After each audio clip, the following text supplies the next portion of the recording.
3. 0 inches the morning. Deserted highway in Colorado. A lone trucker offers a ride to a strange figure standing on the side of the road. Before we dive deeper, tell me in the comments where you're watching from. Grab yourself a warm drink, maybe a cup of tea, or just some water, and sit back as we begin this journey together. What seemed like a simple gesture of kindness turned into something Arthur Clay could never have imagined. Because that passenger wasn't human, and what he revealed about heaven and hell will challenge everything you think you know about these places. This story will make you wonder, are heaven and hell really what we've been taught? Or is there something much deeper, much more disturbing that has always been hidden right under our noses? If you're ready to discover the truth that an otherworldly being shared with an ordinary man one ordinary night, then stay until the end because what you hear could completely change your outlook on your own life. Now, let's meet Arthur Clay. 3. 0 inches the morning on an empty highway in the middle of Colorado.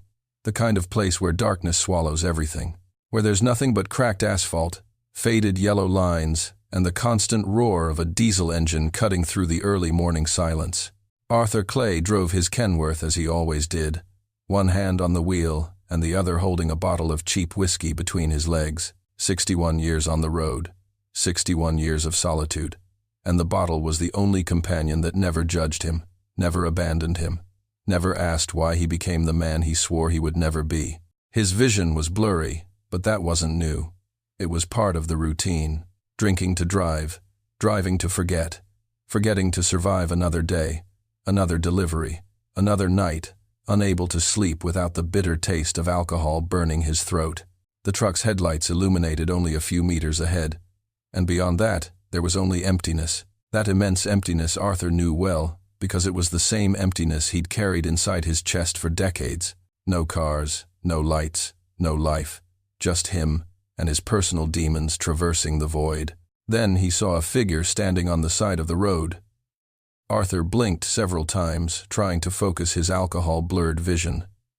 It had to be a hallucination. It wasn't the first time I'd seen things that weren't there, especially in the last few weeks. As the line between reality and delusion began to grow thinner, more and more blurred. But the figure was still there, motionless, just watching the road as if waiting for something, for someone. Arthur should have driven straight past. Any sensible person would have. 3. 0 inches the morning, half drunk, in the middle of nowhere, a strange figure on the side of the road. Every possible red flag was there, screaming at him to speed up and get away from it. But Arthur hadn't been sane for a long time. And honestly, he didn't even care anymore. His life no longer made sense.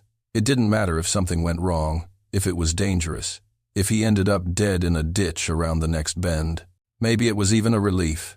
Then, he slammed on the brakes. The truck groaned, slowing to a stop beside the figure. Arthur stared out the window, his hand still tightly around the bottle, his heart beating a strange rhythm that he couldn't quite pinpoint whether it was fear, curiosity, or simply the exhaustion of someone who's given up on everything. The figure approached, and it was at that moment that Arthur felt something different. It wasn't fear exactly. It was a strange sensation, as if the air around him had changed temperature, as if something invisible had passed through the wall of the truck and touched his skin without actually touching it. He opened the passenger door without even thinking. His mind was sluggish, drenched in alcohol and fatigue, unable to fully process what was happening. The figure stepped inside. Arthur turned his head to look sideways, but his vision was too blurry. Too blurry. He could see only outlines, shadows, something that seemed off. His skin looked different. His eyes seemed too big. Or was it just his imagination? Or was the whiskey distorting everything as it always did? He let out a bitter, humorless, lifeless laugh. "Whatever," Arthur muttered, offering the bottle to the silent passenger next to him. "Welcome to hell, friend." The figure didn't accept it. He just stood there watching silently as Arthur put the truck back on the road. As the miles began to pile up, as the dawn stretched endlessly ahead, as it always did, Arthur drove on automatic. An hour passed, then 2. He barely grasped time, barely noticed the silent presence beside him, barely noticed anything beyond the crushing weight of his own existence. At some point, the alcohol fog began to lift. Not much, but enough for consciousness to return in small waves, Bringing with it that unwanted clarity, Arthur always tried to stave off with one more shot, one more sip, one more attempt to erase everything. He stopped at an abandoned gas station. Dim, flickering lights, a rusty pump, no sign of life. He got out to urinate behind the building, his legs shaking, his body tired from carrying so much invisible weight for so long. When he got back to the truck, something had changed. Sobriety was coming. And with it, insight. Arthur opened the door and looked directly at the passenger for the first time, with his eyes even remotely focused. And then he saw it. That wasn't human. The skin had a different texture, almost translucent in the dim light from the dashboard. The eyes were large, almond-shaped, a shade Arthur couldn't quite place, but which seemed to capture and reflect every tiny point of light around them. The proportions of the face were off, subtly off enough so that Arthur's brain screamed that this wasn't normal, wasn't possible, wasn't real. He should have felt fear, terror, panic, any normal human reaction to the impossible. But all Arthur felt was a hollow, listless curiosity, as if his ability to care about anything had long since been exhausted. "You're real," Arthur said. And it wasn't a question. "I've finally lost my mind." The being didn't respond with words. Instead, he reached out and lightly touched Arthur's shoulder. And then the world changed. Not visually. Nothing around him changed, but something inside Arthur opened, as if a door that had been locked for decades had been gently pushed open, revealing a space he hadn't even known existed. A wave of heat coursed through his body. It wasn't physical. It was something deeper, something stranger. And along with the heat came silence, absolute mental silence. For the first time in decades, Arthur didn't hear the voice of guilt hammering in his head. He didn't feel the crushing weight of self-loathing. He didn't experience the constant fear that had haunted him for as long as he could remember. Just peace. Pure, inexplicable, impossible peace. Tears began streaming down Arthur's face before he even realized he was crying. They weren't tears of sadness. They were tears of relief, as if his body was finally allowed to release all the pent-up tension from a lifetime of self-inflicted suffering.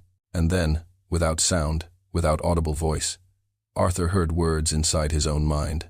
"You've been down in the dumps for a long time, Arthur Clay. Are you ready to understand?" Arthur couldn't respond. He could barely process what was happening. But something inside him, something deep and forgotten, whispered an answer he hadn't known he had. Yes. And in that moment, looking into those impossible eyes, feeling that inexplicable presence, Arthur knew his life was about to change in ways he could never have imagined. If that was madness, then so be it. If that was real, then so be it. Because for the first time in years, Arthur Clay felt something he thought he had lost forever: hope. To understand what happened that night, you need to know who Arthur Clay was. Not the broken man driving drunk at 3 a.m., but who he was before everything fell apart. Arthur grew up in a small town in Nebraska, the son of a Protestant pastor and a Sunday school teacher. His childhood was marked by church pews, prayers before meals, and a moral code so rigid that any deviation was treated as a mortal sin. He was 19 when his mother was diagnosed with cancer. Doctors said she would need constant care, that someone would need to stay with her, that the family would need to stick together. But Arthur was in love with the idea of freedom, in love with the open road, in love with the possibility of being anyone but the obedient son of a strict pastor who spent more time judging sinners than loving his own family. So he ran away. He hitched a ride from a passing trucker, left a short note on the kitchen table, and never returned. His mother died 8 months later alone in a hospital, asking for the son who abandoned her when she needed him most. Arthur never forgave himself for that. In his first years on the road, he tried to justify it. He tried to tell himself he was young, that he deserved to live, that his mother would have others to care for her. But the guilt grew like an invisible tumor, feeding on every mile driven, every night alone in an empty truck. He started drinking at 24, just a sip here and there to sleep, then to cope with loneliness, then to silence the voice of guilt that never stopped whispering that he was a coward, a failure. Exactly the kind of man his father always said he would become if he chose the world over God. Arthur became a functioning alcoholic, the kind of man who can deliver on time, who never causes trouble, who goes unnoticed because there's nothing special about him, nothing worth noticing other than the deep sadness in his eyes which he hid behind sunglasses even at night. At 61, Arthur Clay was a ghost. He had no friends, no family, no relationships. His entire life fit into the cab of a truck, a few old clothes, a bottle of whiskey always half empty, and a crumpled photo of his mother that he kept in the glove compartment but never dared to look at. The roots became their prison. Nebraska to Colorado, Colorado to Wyoming, Wyoming to Montana, and back again. Always the same roads, the same gas stations, the same cheap motel that smelled of mold and despair. Over the past few months, something had changed. The apathy Arthur had carried like a heavy blanket began to morph into something darker. He began to think about simply not waking up, about driving the truck straight off the road on one of the dangerous mountain curves, about finally ending the pain that had become so much a part of him that he no longer knew who he would be without it. That particular night, 3:00 inches the morning, in the middle of Colorado, Arthur was at his lowest ebb. He'd had more to drink than usual. The bottle was nearly empty, and he was already considering stopping somewhere for another, even though he knew he was too drunk to drive, too drunk to be alive. His thoughts were a dark whirlwind, memories of his mother, his father's face when he discovered he had run away, the words that were never spoken, the forgiveness that was never asked, the love that was never expressed. Arthur hated himself. He hated every decision he made. He hated the man in the mirror. He hated the life he'd built on lies and running. And most of all, he hated being too cowardly to even end his own suffering. It was in this state of mind that he drove, without purpose, without hope, with no reason to continue other than the fact that stopping would require some kind of decision, and Arthur had long ago lost the ability to decide anything about his life. He glanced at the truck's dashboard. The speedometer read 75 miles per hour. The gas tank was nearly empty. The road ahead was dark, and then he saw the figure.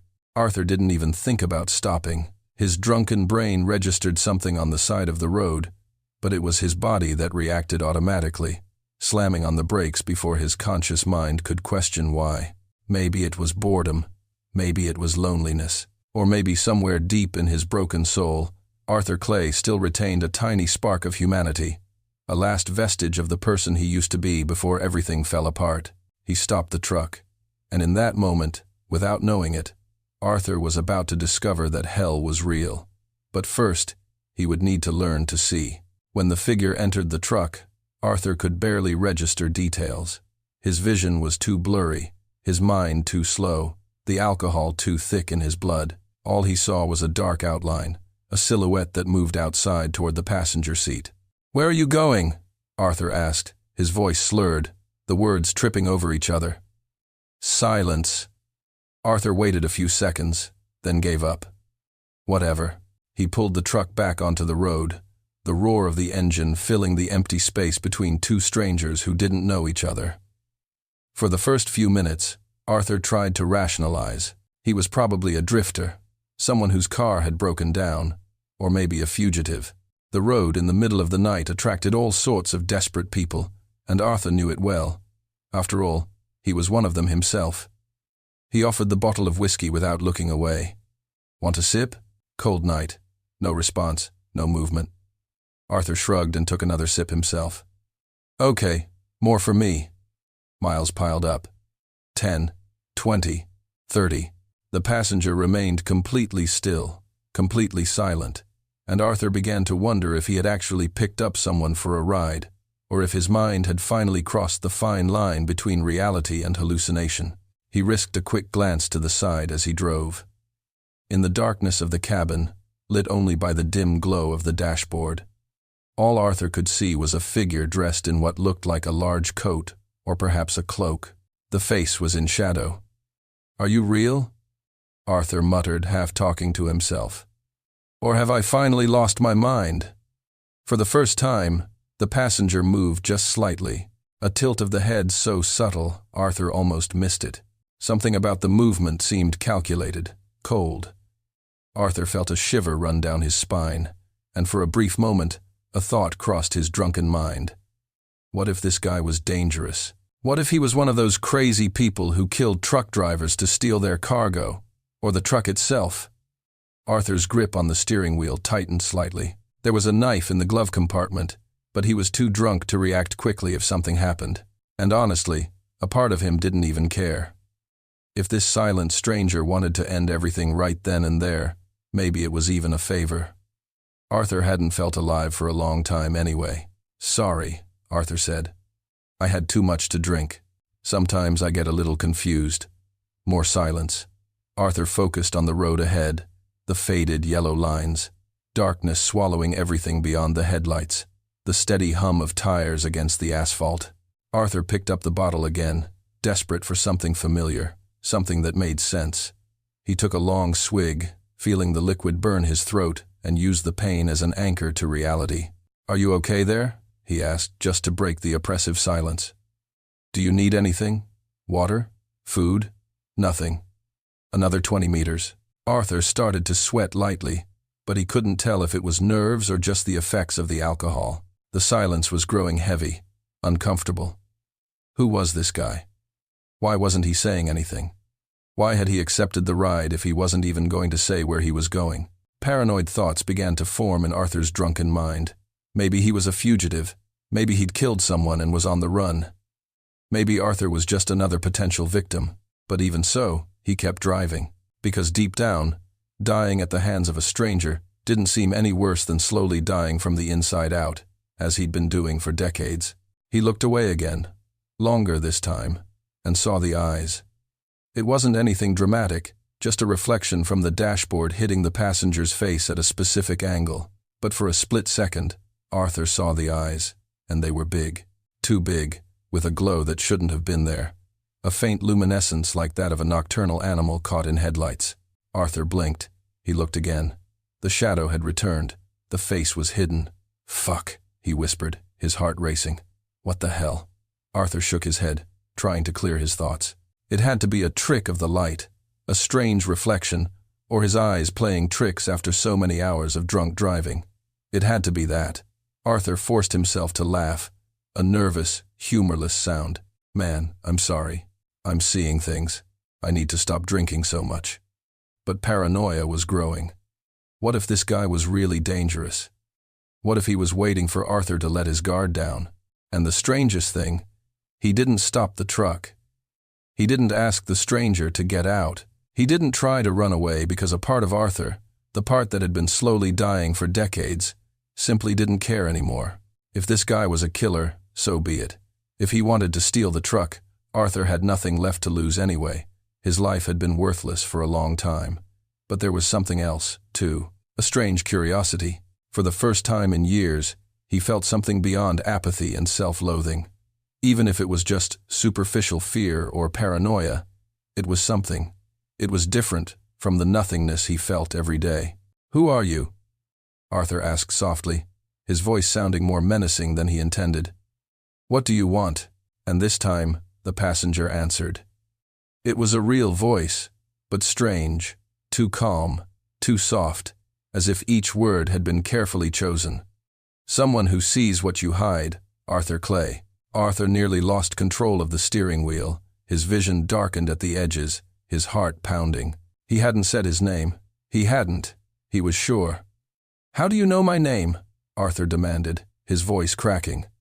"Who the hell are you?" The truck swerved slightly. Arthur corrected automatically, but his hands were shaking now, cold sweat running down his forehead. Real fear began to replace the apathy. "How do you know my name?" Arthur demanded, his voice cracking. "Who the hell are you?" There had to be an explanation. Driver's license on the dashboard? No. He didn't leave any documents visible. License plate? He didn't use one. Maybe the guy had gone through his things while Arthur was distracted. Or worse, maybe he'd been following him for days. The voice came again, still calm, but with something in it that sent a chill down Arthur's spine. "You're scared, but you don't have to be. I didn't come to hurt. I came to show." "Show what?" Arthur managed to whisper, his voice breaking. "The truth about where you are, Arthur." Arthur took a deep breath, trying to control the panic rising in his chest. He had to think rationally. There had to be a logical explanation. Maybe he was drunker than he thought. Maybe he'd fallen asleep at the wheel and was dreaming. Maybe he'd finally crossed the line into complete insanity. But the voice, the presence, the eyes, none of this seemed like a hallucination. It felt real. Terribly, impossibly real. Arthur was silent for a long moment, trying to process what had just happened. The guy knew his name. He spoke strangely, and those eyes he'd seen for a split second, weren't normal. But Arthur still clung to logic. There had to be a rational explanation. There always was. "Look," Arthur said, trying to keep his voice steady. "I don't know who you are or how you know my name, but this isn't funny. If you want to rob the truck, go ahead and take it. I don't have anything of value anyway. I don't want your truck, Arthur." The way he said it, so calm, so certain, made something stir inside Arthur's chest. It wasn't comfort. It was unease. "So, what do you want?" "I want you to stop running away." Arthur felt his blood run cold. "Run away from what?" "Of yourself. Of what you carry. Of the truth about who you are and where you are." Arthur shook his head. "You don't know anything about me." "I know more than you know," the voice replied calmly. "I know you hate yourself. I know you drink to avoid feeling. I know that at night when you close your eyes, you see your mother's face asking for you. I know you believe you are doomed." The words hit Arthur like punches to the gut. He wanted to deny it, wanted to scream, but he couldn't because it was all true. "How?" Arthur's voice cracked. "Because I see it, Arthur. And I need you to see it too." The passenger shifted, turning his face fully toward Arthur for the first time. And even in the shadows of the cabin, even with only the dim glow of the dashboard, Arthur clearly saw what was sitting next to him. The skin was too smooth, almost shiny in the light. The proportions of the face were off, the eyes too large, too far apart. And when those eyes focused on Arthur, he felt something he couldn't name, as if he were being seen, not just physically, but in some deeper, more complete way. Arthur instinctively slammed on the brakes. The truck slowed sharply, skidding slightly before coming to a stop on the shoulder. "What the fuck?" Arthur whispered, his hands gripping the steering wheel, his knuckles white. "What the hell are you?" His heart was pounding now, fear completely overcoming his previous apathy. This wasn't a robber. This wasn't a fugitive. This wasn't human. "You know what I am, Arthur," the creature said. "Deep down, you've known since you saw me standing in the road." Arthur started laughing. A hysterical, broken sound. No. I finally lost it. That's it. I finally drank too much and my brain fried." He squeezed his eyes shut, breathing fast. "When I open my eyes, you'll be gone. You'll be gone because you're not real. None of this is real." But when Arthur opened his eyes, the being was still there, watching, waiting. "Touch my arm," the being said. "What?"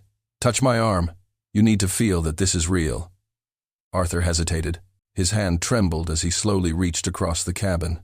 Part of him hoped his hand would pierce empty air, proving it was all a hallucination. Part of him prayed that was exactly what it was. His fingers touched the being's skin, and Arthur felt it. The texture was strange, not quite like human skin.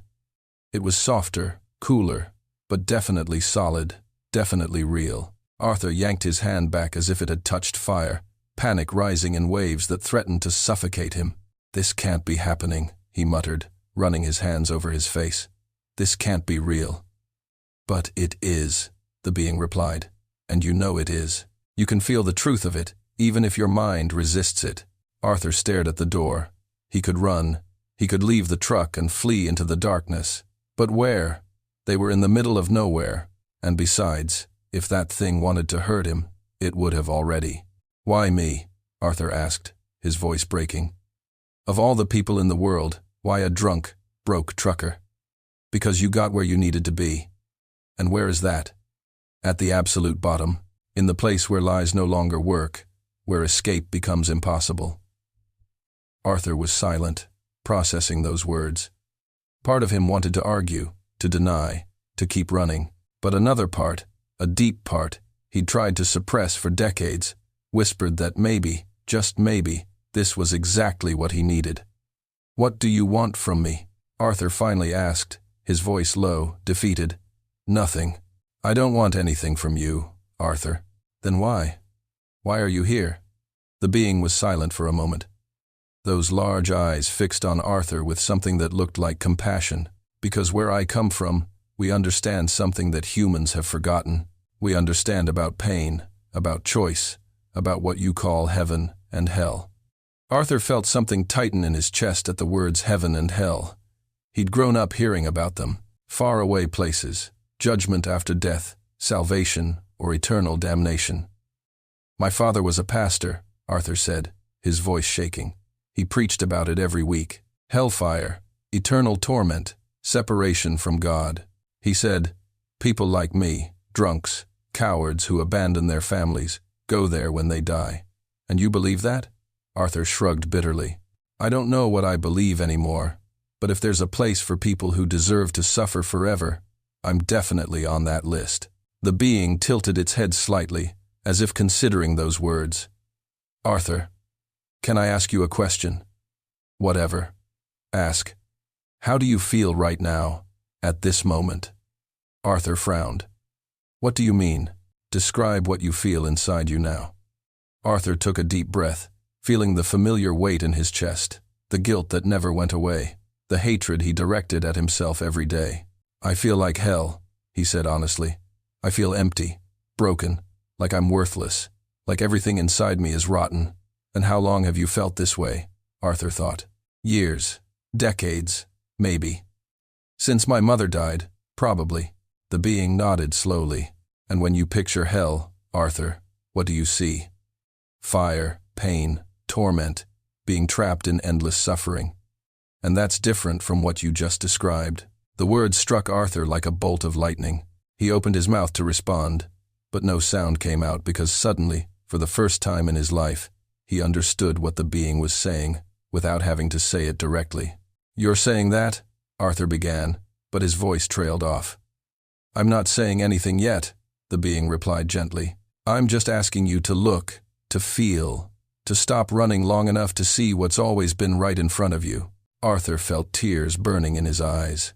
He didn't want to cry, not in front of this impossible creature, but something inside him was cracking, breaking, crumbling. I don't know if I can do this, he admitted. You can, the being said, and you will because for the first time in your life, Arthur Clay, you are ready to see the truth and how to get out of it. Arthur sat there, shaking slightly, his hands still gripping the steering wheel. He stared at the bottle of whiskey on the floor, nearly empty, his refuge, his prison. Then he looked back at the being. Arthur took a deep breath. Every fiber of his being screamed at him to run, to grab the bottle, to run away again. But he was tired, so tired of running. If I agree to listen, Arthur said slowly, will it change anything in my life? The being nodded. Let's keep driving. And while we drive, I'll show you something about yourself that you've always known, but never had the courage to address. Arthur pulled the truck back onto the road, his hands still shaking. He didn't know what he was about to hear, but a part of him, a deep part he'd tried to suppress for decades, was desperate to know, even if it hurt, even if it destroyed everything he thought he knew, because nothing could be worse than continuing to live the way I was. Arthur drove in silence for a few minutes, his fingers tight on the steering wheel, his breathing still ragged. The truck cut through the darkness of the empty road, and beside it, that impossible creature waited patiently. But the more Arthur thought about what had just happened, the more his rational mind tried to regain control. That's ridiculous, Arthur said suddenly, breaking the silence. I touched you. I felt something. But that doesn't prove anything. It could be a tactile hallucination. I read about that once. People who drink too much start to feel things that aren't there. The being did not respond. He just watched. And this talk about hell, Arthur continued, his voice getting louder, more defensive. That's just cheap psychology. You're playing on my guilt, on my religious background. Any psychologist would do that. Do you believe that? The being asked calmly. I don't know what to believe, Arthur admitted, but immediately corrected himself. But I know there are rational explanations for all of this. There have to be. He accelerated the truck as if he could escape his own doubts by increasing the speed. You know what? Maybe you're some kind of military experiment. Advanced technology, holograms, whatever. The government does that shit all the time. Do you really believe that, Arthur? It makes more sense than aliens, Arthur almost shouted. It makes more sense than a creature from another planet randomly choosing a drunk trucker to have philosophical conversations about life and death. His heart was pounding now, not from fear of the being beside him, but from fear of the truth that was beginning to form in his mind, a truth he was not yet ready to accept. I need to stop, Arthur said abruptly. I need to get out, breathe, clear my head. He slammed on the brakes again, pulling the truck to the shoulder so hard the tires screeched. Without waiting for a response, Arthur threw open the door and jumped out, his legs nearly giving out as they hit the ground. The cold, early morning air hit his face like a slap. Arthur walked a few feet away from the truck, hands on his knees, breathing heavily. This isn't happening, he muttered to himself. This isn't real. I'm going to wake up. I'm going to wake up and find out I fell asleep at the wheel, and this was all just an alcohol-induced dream. But the night was real. The cold was real. The distant sound of wind blowing through the mountains was real. And there, inside the truck, that creature was still sitting, waiting. Arthur turned and looked at the truck. He could see the figure's silhouette through the windshield, motionless, patient. For a moment, Arthur considered simply walking away. Leave the truck, leave the thing, walk to the next town, and forget any of this ever happened. But where would he go? To do what? Back to the same empty life, the same drunken nights, the same crushing emptiness. Why are you doing this? Arthur yelled at the truck, knowing the being could hear him. Why don't you leave me alone? Why don't you just go away? The passenger door opened slowly, and the being stepped out of the truck. In the dim starlight, it seemed even more surreal, even more impossible. Too tall, too thin, moving in a way that wasn't quite human. Arthur took a step back instinctively. The being stopped a few meters away, respecting Arthur's space. I can leave, the being said, its voice echoing strangely in the vast emptiness around them. If that's what you really want, Arthur, I'll leave now and you'll never have to think about this again. Arthur opened his mouth to say yes, to send the thing away, to return to the comfortable safety of denial. But the words didn't come out. But before you decide, the being continued, I want you to be honest with yourself about one thing. What? Arthur asked, his voice coming out weaker than he intended. Are you afraid of me? Or are you afraid of what I might show you about yourself? The question cut Arthur like a knife. He stood there shivering in the early morning chill and realized with growing horror that he knew the answer. It wasn't the alien that scared him. It wasn't the impossible becoming real. It was the possibility of having to look honestly at himself. It was the possibility of having to admit truths he'd been avoiding his entire life. I don't want to feel this, Arthur said, his voice breaking. I don't want to look. Please, don't force me to look. I can't force you to do anything, the being replied gently. No one can. That was always your choice, Arthur. To keep running or to finally stop. Arthur felt hot tears streaming down his face. But it's going to hurt. I know it's going to hurt. Yes, it will hurt a lot.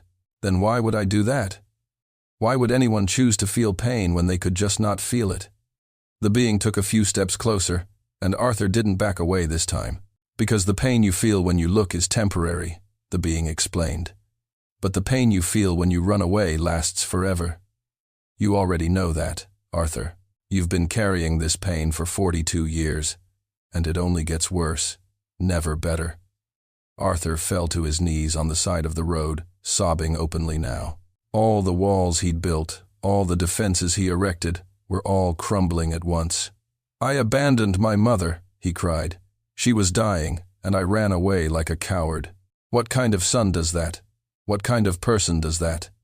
One who was afraid, the being said, kneeling beside Arthur. One who was hurting, one who didn't have the tools to deal with what he was feeling. My father was right about me, Arthur continued, the words pouring out now like water from a broken dam. He said I was weak, that I was selfish, that I would go to hell if I didn't change. And he was right. I am all of those things. Arthur, look at me.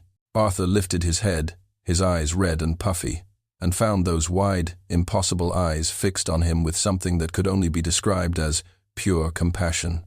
"Your father was wrong," the being said firmly. "Not about your actions. Your actions caused pain. That's true. But he was wrong about who you are, and he was wrong about hell." "How can you know that?" Arthur whispered. "Because I see you, Arthur Clay. Not the version you show the world. Not the version you hate. I see who you really are beneath all those layers of pain and guilt. And there's nothing rotten there. Just a broken man who never learned to heal." Arthur wanted to believe those words. God, how he wanted to believe them. But decades of self-loathing don't disappear with a conversation, no matter how impossible the source. "I don't know if I can do this," Arthur admitted. "I don't know if I'm strong enough." "You don't have to be strong," the being said. "You just have to be willing. Willing to look. Willing to feel. Willing to finally stop running." Arthur knelt there for a long time, the most important decision of his life hanging precariously in the balance. Part of him still wanted to run, grab the bottle, bury it all again under layers of chemical numbness. But another part, a small but growing part, whispered that maybe, just maybe, there was another way. "If I do this," Arthur finally said, his voice barely above a whisper, "if I stop running away and really look, will you show me how to get out? How to stop feeling this way? I'll show you something better," the being promised. "I'll show you that you never needed to leave, because what you think is prison is actually the door. You just need to learn to see it." Arthur didn't fully understand what that meant, but something about the way the being spoke, something about the absolute certainty of that impossible voice, made Arthur want to try. "Okay," he said, standing slowly, his legs still shaking. "Okay, I'll try." The being also stood up, and together they walked back to the truck. Arthur climbed in first, waiting for the being to follow. Once they were both inside, Arthur started the engine, but didn't put the truck in drive yet. "One thing before we begin," Arthur said. "Try. If this gets too much, if I can't handle it, will you stop?" The being looked at him for a long moment before answering. "Whenever you ask us to stop, Arthur, we stop. This was never about me forcing myself on you. It's about you finally being ready to see yourself." Arthur nodded, put the truck on the road, and started driving again. This time, he wasn't running away. He was heading towards something that scared him more than any alien could. He was heading towards himself. Arthur drove for a few more miles, the silence inside the cabin heavy, but not uncomfortable. He'd made the decision to listen, but there was still a part of him that clung to the last hope that this was all some kind of elaborate delusion. "You still don't completely believe I'm real, do you?" the being asked, breaking the silence. Arthur hesitated before answering. I don't know. I touched you. I saw you. But my mind keeps searching for explanations. It's hard to accept something so impossible." "I see. Your kind relies too much on what they can see and touch. They need concrete proof." "And you blame me?" Arthur asked defensively. "No. But before I show you what I came to show you, you need to be absolutely sure that this is real. Because if a part of you still thinks it's a dream or a hallucination, you won't absorb what you need to hear." Arthur frowned. "And how do you plan to convince me?" The being was silent for a moment, as if considering something. Then he said, "Stop the truck. I need to show you something that will put an end to any doubt." Arthur felt a chill run down his spine, but he obeyed. He slowed down and pulled over to the side of the road again. This time, when he turned off the engine, the silence around him was almost absolute, only the distant sound of the wind cutting through the empty expanse of Colorado. "Get out of the truck," the being instructed gently, "and bring your flashlight." Arthur grabbed the flashlight he kept under the seat and got out, his legs still shaking. The being got out too, and together they walked a few feet away from the truck to an open area beside the road. "What are we going to do?" Arthur asked, his voice sounding small in the vastness of the night. "You need physical proof," the being said. "Something that can't be explained by alcohol, hallucination, or human technology. Something undeniable." The being raised a hand to the night sky. Arthur followed the gesture with his eyes, seeing only stars and darkness. And then, something changed. In the sky, a light began to appear. It wasn't a star, it wasn't a plane, it was something else entirely. A soft luminosity that grew in intensity, moving impossibly, changing direction at angles that defied every law of physics Arthur knew. "What the hell?" Arthur whispered, the flashlight falling from his hand. The light descended slowly, approaching, and as it got closer, Arthur could see that it wasn't just light, it was a structure, something solid with a definite shape, but impossible to describe adequately. It was as if his eyes couldn't fully process what they were seeing. The object stopped about 50 meters above them, suspended in the air, silently, with no engine sound, no jet thrust, nothing to explain how it was there. Arthur fell to his knees, not from fear, but from sheer shock. His legs simply gave out. He stared up, mouth open, unable to process what he was seeing. That's... The words died in his throat. "My ship," the being said calmly. "I came in it. And now you know without a shadow of a doubt that this is real." The craft began to emit a brighter light, and Arthur had to shield his eyes. As the light dimmed, he saw patterns on the object's surface, symbols or markings that seemed to move, pulsing with a life of their own. And then, as silently as it had appeared, the ship began to rise again, accelerating at impossible speeds until it completely disappeared into the night sky, leaving only the stars behind. Arthur lay there, kneeling on the hard ground beside the road, shaking violently. There was no denying it anymore. There was no rational explanation, no conspiracy theory, no hallucination that could have created this. It was real. Everything was real. "Do you believe me now?" the being asked gently. Arthur couldn't respond verbally. He just nodded, tears streaming down his face again. But this time, they weren't tears of pain. They were tears of something bigger, something he couldn't name. Awe, terror, revelation. The being reached out and touched Arthur's shoulder again, and that same wave of warmth, that same sense of impossible peace coursed through him. "Arthur, stand up," the being said. "We have a lot to talk about, and you're finally ready to really listen." Arthur struggled to his feet, his legs nearly giving out again. The being held him steady until he regained his balance. "Why?" Arthur asked, his voice breaking. "Why show me this? Why prove it? Because what I'm going to show you now about yourself, about your life, about heaven and hell, is as difficult to accept as the existence of extraterrestrial life. If you didn't believe me completely, you would dismiss everything I said as delusion. But now I know you're real." Arthur finished understanding. "Exactly. And if I'm real, then what I'm about to tell you is real too. It's not theory. It's not philosophy. It's not religious preaching. It's truth, Arthur. Truth about how human existence works. Truth that your species has forgotten. But that has always been there." Arthur looked back at the sky where the ship had disappeared. Part of him wanted to scream, wanted to laugh hysterically, wanted to run in circles, processing the magnitude of what he had just witnessed. But another part, the part that was listening to the being, was strangely calm. As if finally, after decades of confusion and pain, something was about to make sense. "Let's go back to the truck," the being suggested. "What I have to show you now doesn't require ships or lights in the sky. It just requires you to be willing to look inside." They walked back in silence. Arthur picked up the flashlight from the ground, absently noticing that his hands were still shaking. When they got into the truck, he sat for a long moment before starting the engine, just processing. "Arthur," the being said, bringing his attention back, "is there any doubt in your mind right now about whether this is real?" Arthur shook his head slowly. "No, there's no doubt anymore. So now I can ask you, are you ready to see the truth about your own life, as clearly as you just saw that ship?"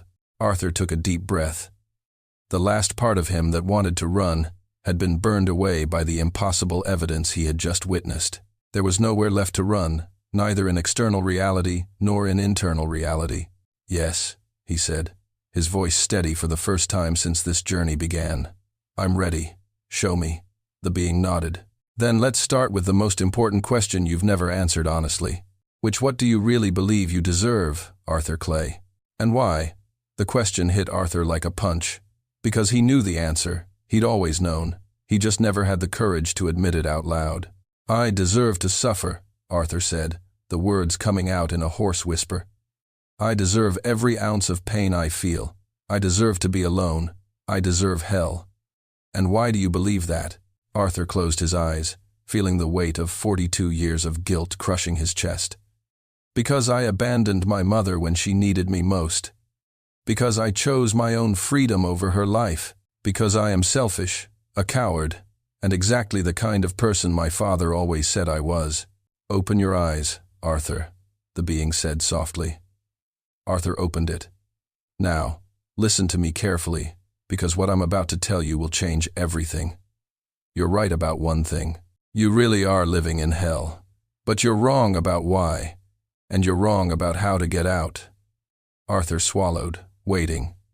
You're not in hell because of what you did. The being continued. You're in hell because of what you decided to believe about yourself after what you did. And that difference, Arthur, is everything. Arthur fell silent. Processing the being's words, he put the truck back on the road, driving slowly now, as if speed mattered less than the conversation he was about to have. I don't understand, Arthur finally said. How can it not be about what I did? I abandoned my mother. It happened. It's real. Yes, it did, the being agreed. You made a choice when you were 19. A selfish choice motivated by fear and a desire for freedom. That is a fact. Arthur felt the familiar guilt tighten his chest. Then how can it not be about that? Because Arthur, one action doesn't define who you are forever, but the story you tell about that action, the belief you build around it that defines you and imprisons you. Arthur frowned. Are you saying I should just forget what I did? Pretend it doesn't matter? No, the being replied patiently. I'm saying something completely different. Let me ask you a question. What do you feel when you think of your mother? Arthur didn't have to think. The answer came instantly, viscerally. Guilt, self-hatred, shame. And how long have you felt this way? Since she died. 42 years. And in 42 years, Arthur, has that guilt brought your mother back? Arthur blinked, confused by the question. What? No, of course not. Did it bring her peace? She's dead. She brings nothing. So the being continued gently. 42 years of guilt, of self-hatred, of self-imposed punishment, and none of it changed the past. None of it honored your mother. None of it did anyone any good. Correct? Arthur opened his mouth to argue, but he couldn't, because it was true. 42 years of suffering and nothing had changed. Nothing had gotten better. But I deserve to suffer, Arthur insisted, his voice sounding less convicted now. I did something terrible. Who told you that? The being asked. What? Who told you that you deserve to suffer? Where does that belief come from? Arthur thought. Sinners must pay for their sins. Those who do evil deserve punishment. And you believe that? I always believed. So, let me tell you something about the Creator that your church never taught you correctly, the being said. And there was something in his voice that made Arthur pay full attention.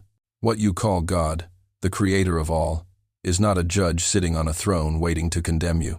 The Creator is pure love, infinite abundance, and absolute acceptance. Arthur felt something stir inside him. But the Bible talks about judgment, about hell, about punishment.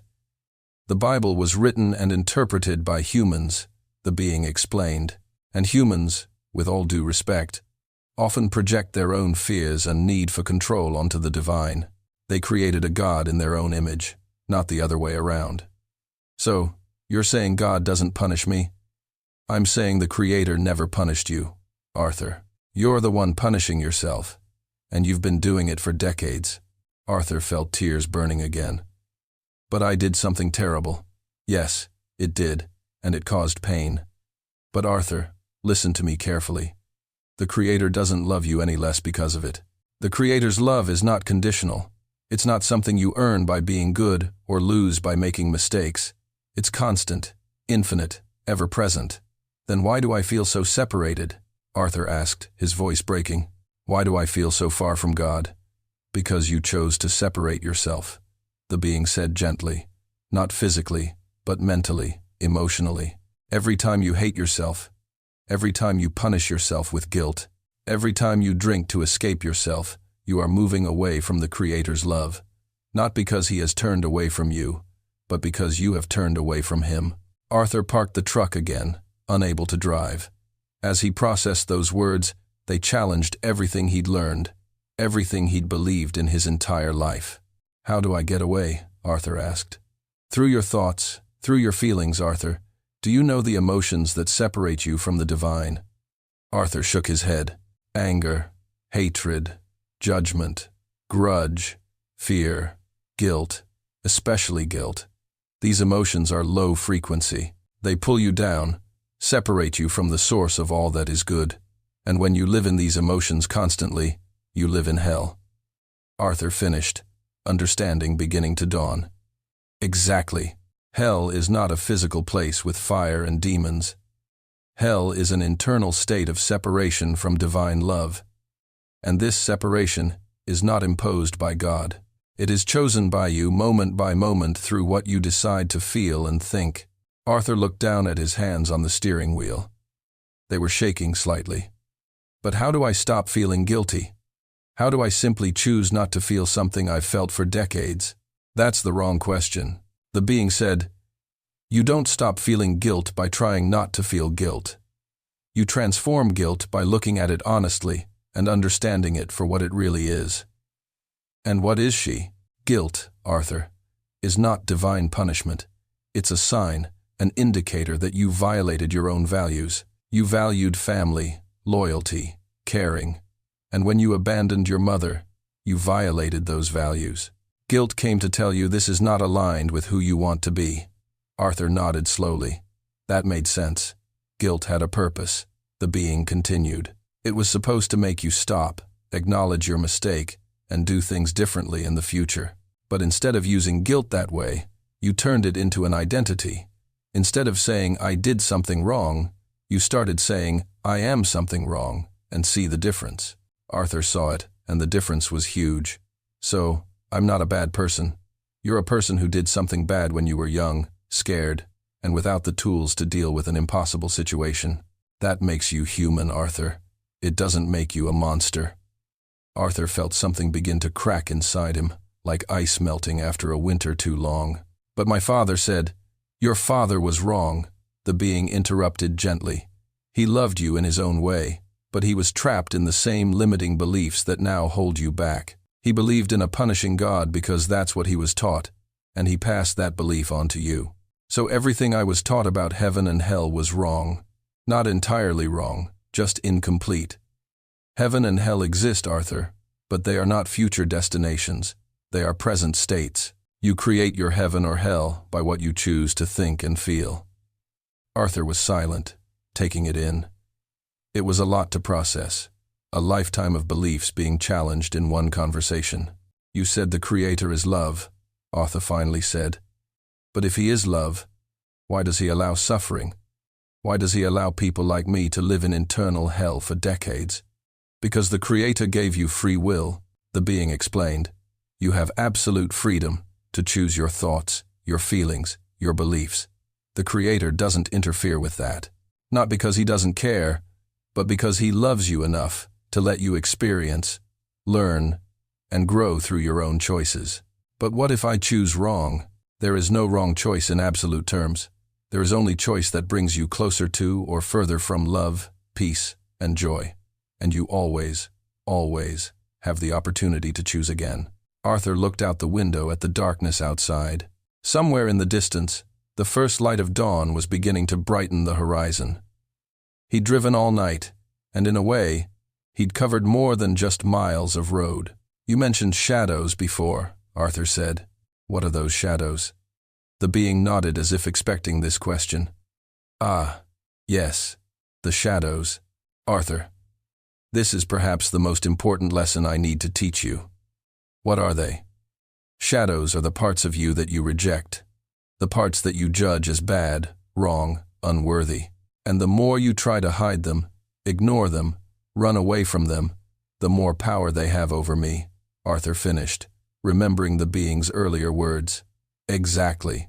You have been living your personal hell, not just because of the guilt, but because of all the unhealed shadows you carry. And there is one in particular that is at the root of all your suffering. Arthur felt fear rise. Which one? Your shadow of self, condemnation. The 9-year-old boy who ran away.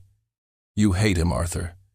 You hate him so intensely that you never allowed him to grow, to learn, to heal. You kept him frozen in that moment, eternally guilty, eternally condemned. Arthur felt tears flowing freely now because he deserved it. No, the being said firmly.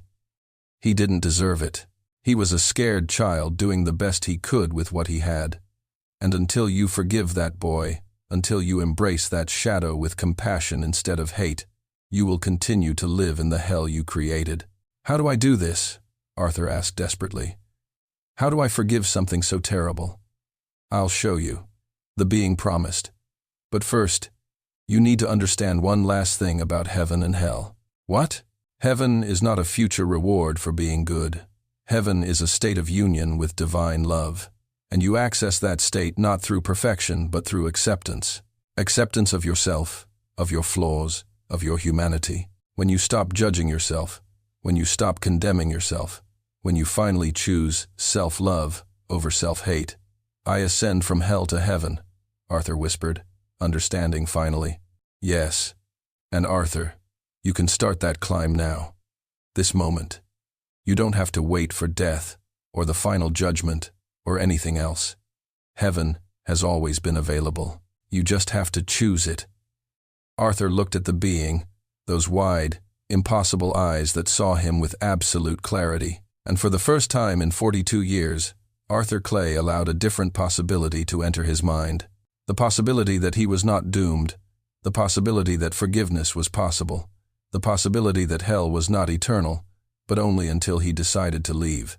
Show me how, Arthur pleaded, his voice steady despite the tears. Show me how to heal these shadows. Show me how to get out of the hell I've built. The being smiled, that subtle, strange smile, but full of infinite compassion. Then let's begin. The sun was beginning to rise over the horizon, tinting the sky with shades of orange and pink. Arthur was driving more calmly now, the tension in his shoulders beginning to ease for the first time in decades. He was ready to listen. I will teach you something few of your kind understand. The being began about how human existence truly works, about the power you've always had but never knew how to use. Arthur nodded, waiting. Have you ever heard that thoughts create reality? Yeah, Arthur replied, but I always thought it was self-help nonsense. It's not bullshit. It's a fundamental truth of the universe, but not in the way most people think. It's not instant magic. It's something deeper. The being paused as if choosing his words carefully. Arthur, every thought you have carries a frequency. Thoughts of love, gratitude, joy, peace. These are high frequencies. They connect you to the Creator, to the source of all that is good. When you live in these frequencies, you literally live in heaven.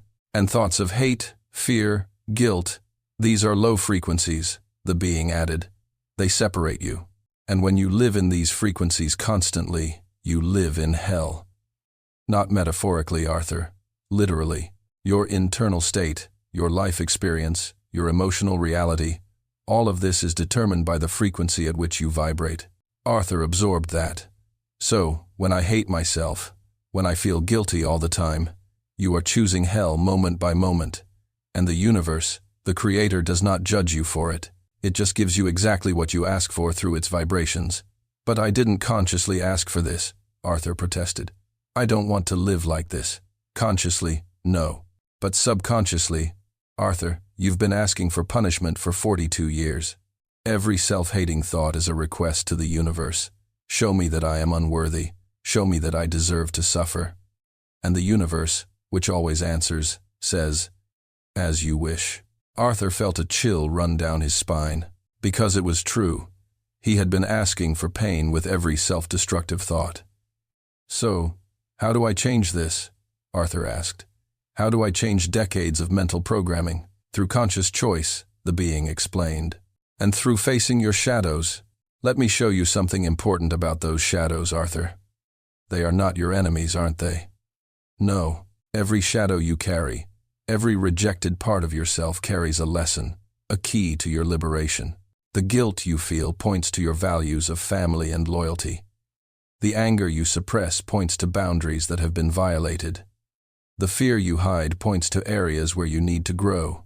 Arthur had never thought of it that way. He'd always seen these emotions as enemies to be destroyed or buried. And when you look at these shadows, the being continued. When you accept them, instead of rejecting them, something magical happens. They transform. Guilt turns into conscious responsibility. Anger turns into strength. Fear turns into courage. How is it possible? Because darkness is not the absence of light, Arthur. It's unrecognized light. Every shadow of yours has light within it. You just have to have the courage to look. The being turned to Arthur fully. I'm going to guide you through something now. Something that will hurt, but will also free you. Are you ready? Arthur took a deep breath. Yes. Close your eyes. Keep driving, but close your eyes inside. Go inside yourself. Arthur did as instructed, keeping his physical eyes on the road, but turning his attention inward. Now, the being said softly, I want you to picture that 9-year-old boy. The Arthur who ran away. Can you see him? Arthur hesitated, immediate resistance rising, but he forced himself deeper, and then he saw it. A thin, frightened boy, eyes filled with fear and a longing for freedom. I see, Arthur whispered. Look at it, without judgment. Just see. What do you notice? Arthur looked, and for the first time in 42 years, he truly saw. Not a monster, not an irredeemable coward, but a terrified lost child doing the only thing he knew how to do. Run! He's scared, Arthur said, his voice breaking. So scared. Yes, and what did he need at that moment, Arthur? What did that scared kid need?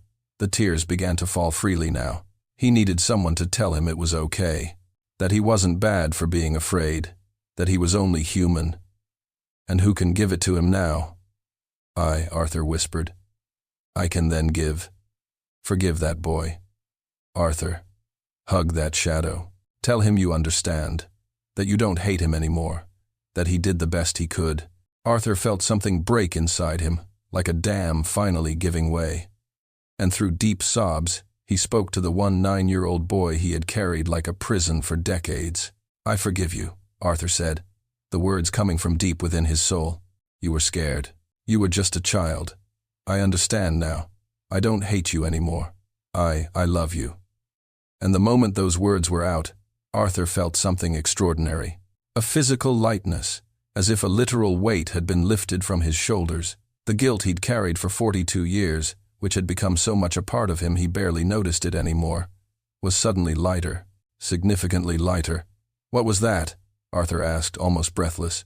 You just healed a shadow, the being explained, and there was something like pride in its voice. You looked at the most rejected part of yourself and chose love over hate, and in doing so, you transmuted darkness into light. Arthur felt something he hadn't felt in decades. Something he'd forgotten was possible. Lightness. Peace. Not complete yet, but a glimpse. A promise. But there's still more, Arthur said, realizing there's still pain. Yes, because you have more shadows, more rejected parts. But Arthur, you just proved to yourself that it is possible to heal them. One at a time, you can rise from the hell you built. And each one I heal, your frequency rises. You move closer to the Creator. You leave hell and enter heaven. Not after death, Arthur. Now, while you live. Arthur drove in silence for a few minutes, processing the magnitude of what he had just experienced. A single choice to forgive, and something fundamental had shifted within him. You said thoughts create reality, Arthur finally said. Explain further. How does that work? Your thoughts generate emotions, the being explained. These emotions generate frequencies, and these frequencies determine what you attract into your life. Not magically, but through how you perceive the world, what opportunities you notice, what actions you take. So if I change my thoughts, you change your frequency. And by changing your frequency, you change your experience of life. That's why two people can live in identical situations and have completely different experiences. One sees hell, the other sees opportunity. It all depends on the frequency at which they are vibrating. Arthur thought back over his life. Decades of self-inflicted misery. So, I could have chosen differently all along. Yes, but you didn't know how. No one taught you.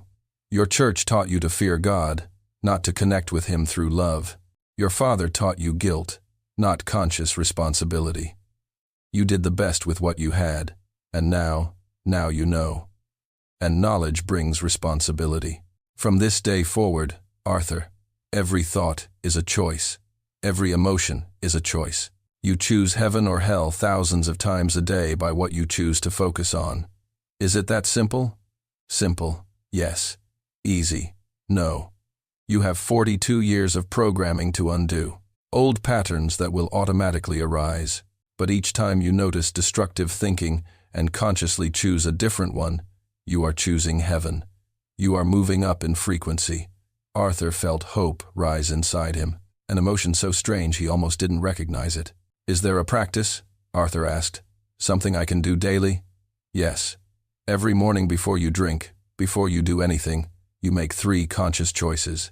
First, you choose a thought of gratitude. Something, anything that you are grateful for.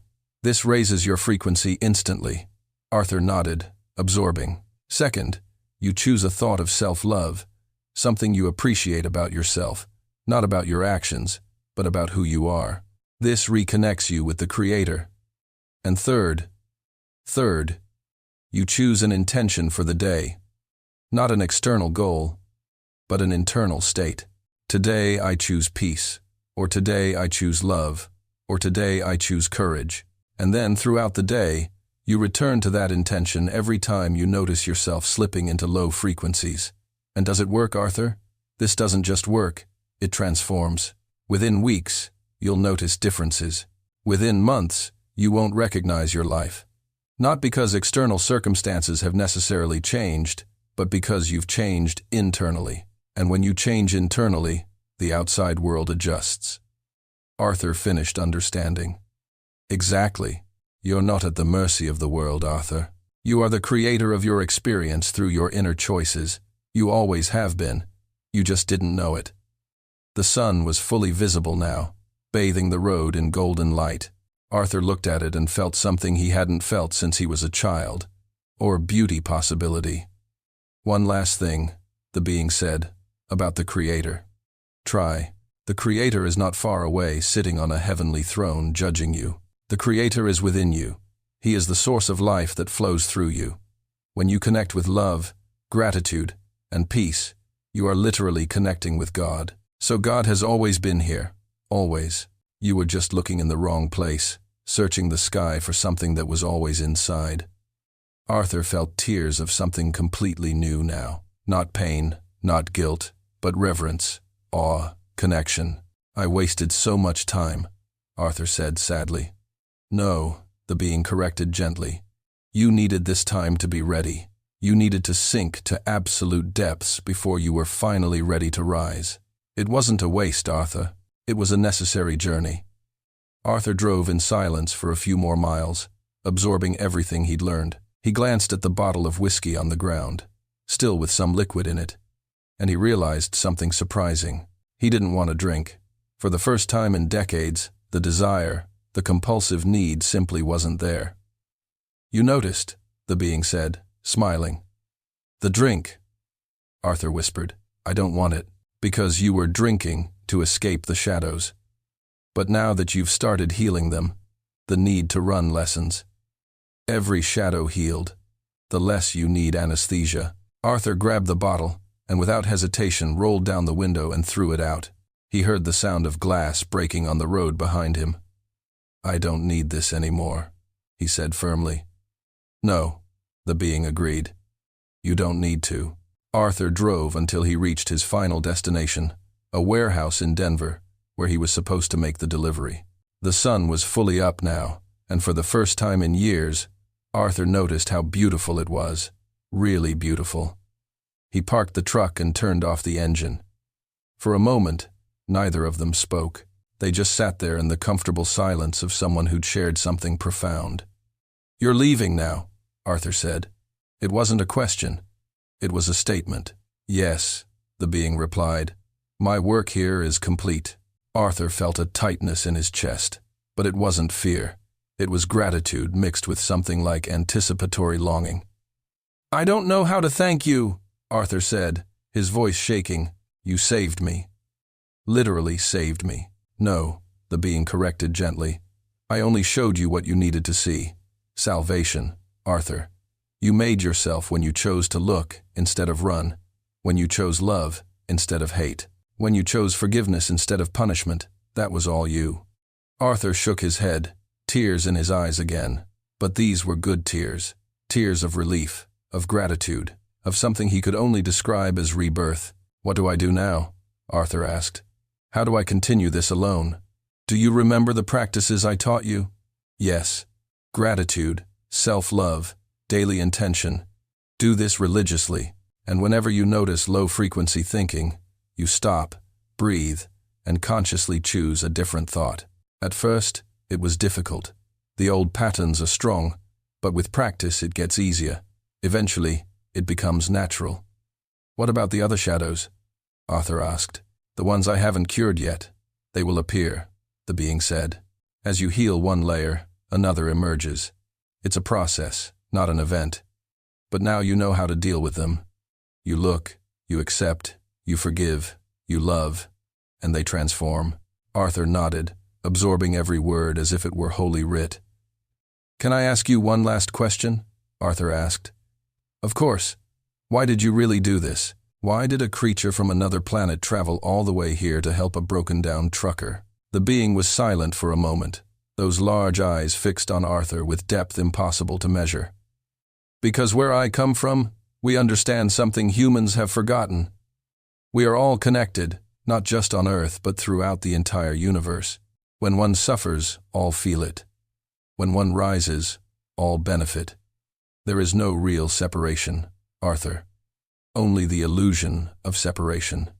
So you helped me to help everyone.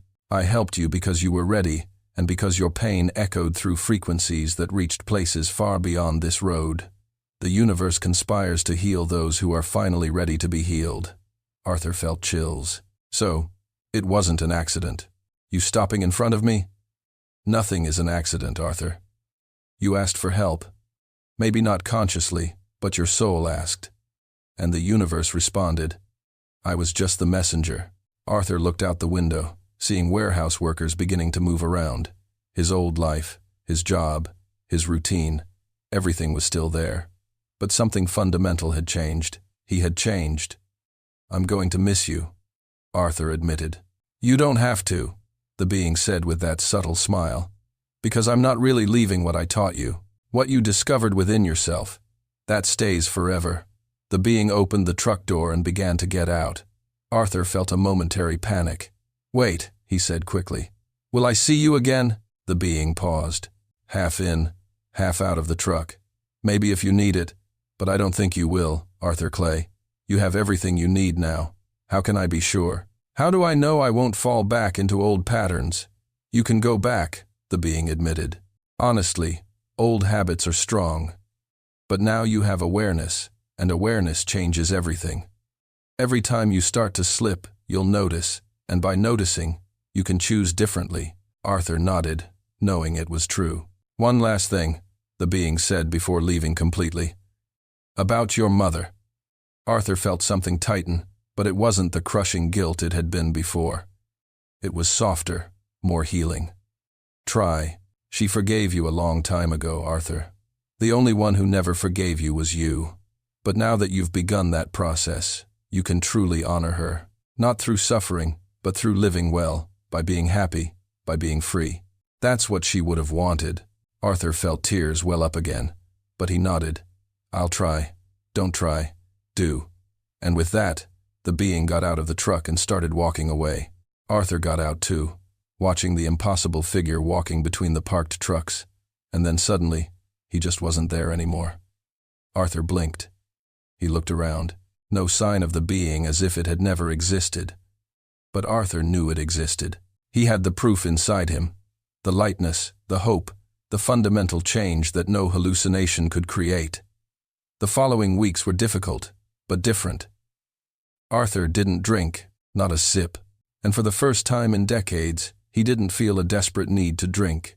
He'd craved it a few times, especially in the early days. But each time the urge arose, he'd stop, take a breath, and make a different choice. He began practicing the daily practices the being had taught him. Every morning before starting the truck, he would close his eyes and choose 3 things: gratitude, self-love, and intention. At first, it was strange, artificial, like he was faking it. But he persisted, and slowly, subtly, things began to change. He began to notice things he'd never noticed before. The beauty of a sunrise, the real taste of food when he wasn't drunk, the feel of fresh air in his lungs. Small things, but important. He started talking to other truck drivers at gas stations. Real conversations, not just mumbling. And he discovered that some people were genuinely interesting. Some even became something like friends. He called his brother for the first time in 20 years. The conversation was difficult, awkward, and full of long silences. But it was a start, and most importantly, he began working on the other shadows. They appeared just as the being had said. Memories, emotions, rejected parts of himself. And each time they appeared, Arthur stopped and did the work. He looked, he accepted, he forgave, he loved. And with each healing, he felt a growing lightness, as if he were literally rising inch by inch from the deep hole he had lived in for decades. It wasn't instant magic. There were bad days. Days when old patterns tried to creep back in. Days when he caught himself thinking self-loathing thoughts. But now he noticed. And by noticing, he could choose.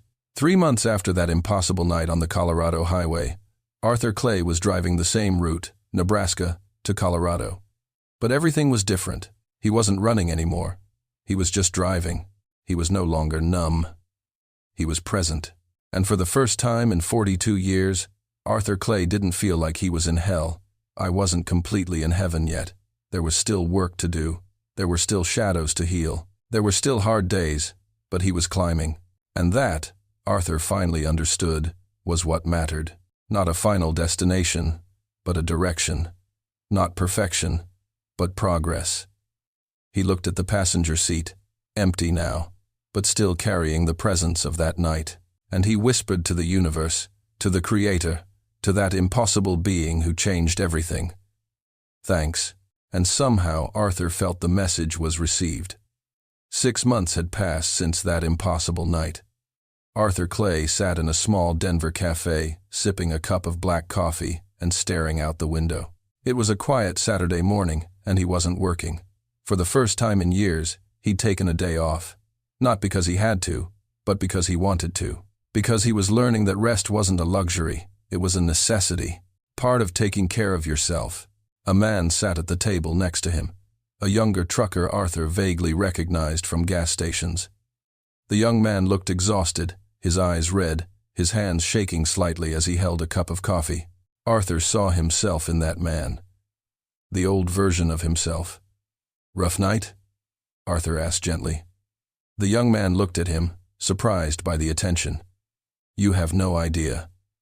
I can't sleep. Not without." Anyway, Arthur knew that. Anyway, it meant alcohol or something worse. "Can I sit with you?" Arthur asked. The young man hesitated, then nodded.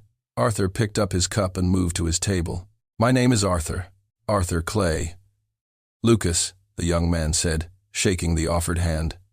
They talked for a few minutes about routes, about trucking, about nothing of any importance. But Arthur could feel the weight Lucas carried. He could see it in the lines around his eyes, in the way his shoulders hunched forward. "Lucas," Arthur finally said, "can I tell you something weird?" "Of course. 6 months ago, I was exactly where you are now. Worse, maybe. I drank to sleep. I drank to drive. I drank to exist. I hated myself. I thought I was doomed." Lucas looked at Arthur carefully now, something like recognition in his eyes. "And what changed?" Lucas asked quietly. Arthur thought about how to respond. He couldn't talk about the alien, the ship, the impossible conversation. No one would believe him. And besides, it wasn't about the alien. It was about what the alien had shown him. "I learned something," Arthur said carefully. "I learned that the hell I was living wasn't external punishment.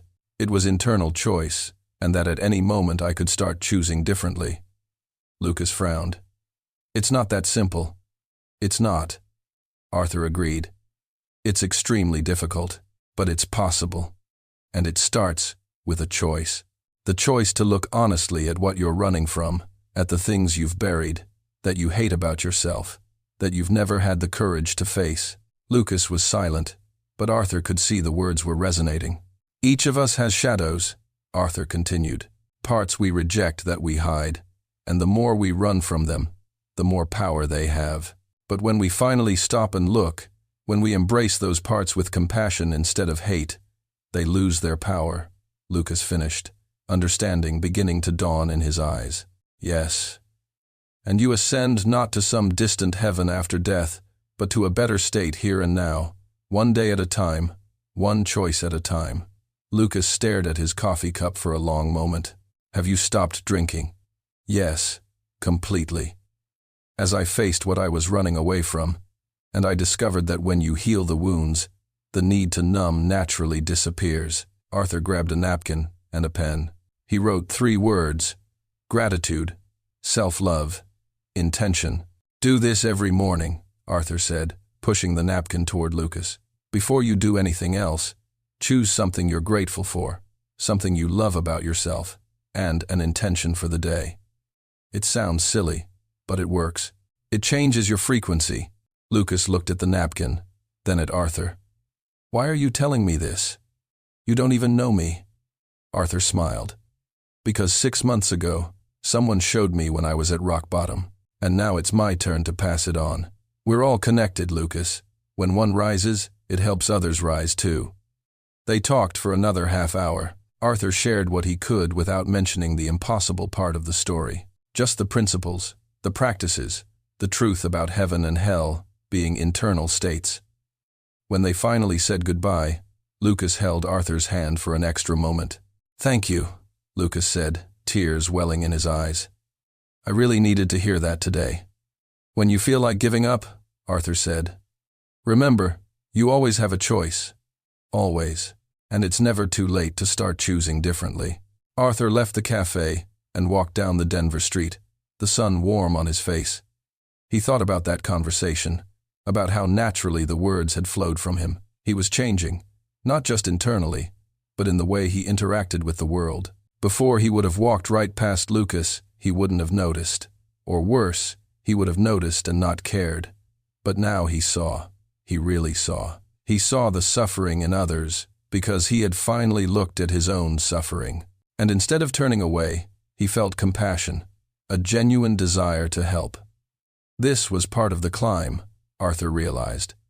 As you heal, you naturally want to help others heal, too, not out of religious obligation or moral guilt, but because you understand on a deep level that we are truly all connected.